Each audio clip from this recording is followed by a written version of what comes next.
In this video we are going to talk about Trulicity, so let's start.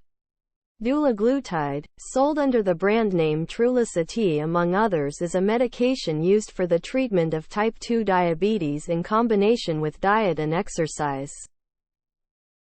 What it is: the mode of action of dulaglutide. So it is a long-acting glucagon-like peptide 1, GLP1, receptor agonist that augments glucose-dependent insulin secretion, and slows gastric emptying. Indications and dose of Trulicity. In case of type 2 diabetes, mellitus as monotherapy if metformin inappropriate, then in adults the dose is 0.75 mg once weekly subcutaneously.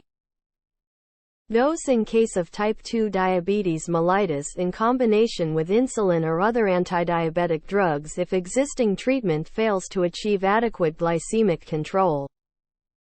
Then by subcutaneous injection, adult dose is 1.5 mg once weekly.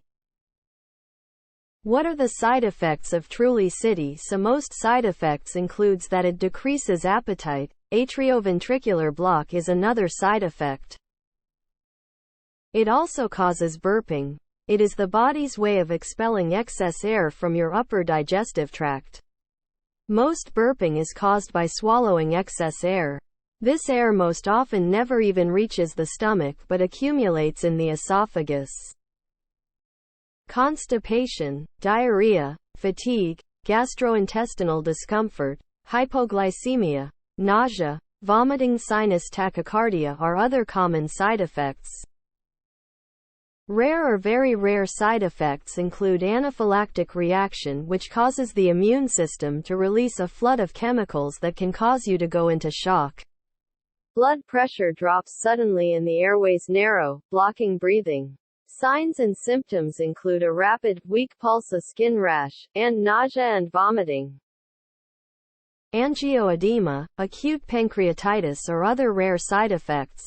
Trulicity is safe in pregnancy and breastfeeding, or not so. Answer is that avoid this drug in pregnancy and breastfeeding. Handling and storage of Trulicity. So refrigerated storage is usually necessary, 2 degrees Celsius to 8 degrees Celsius. Once in use, may be stored unrefrigerated for up to 14 days at a temperature not above 30 degrees Celsius. If a dose is missed, it should be administered as soon as possible, only if there are at least 3 days until the next scheduled dose.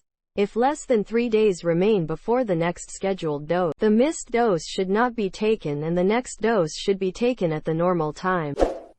To stay up to date, make sure to subscribe to our channel. Thank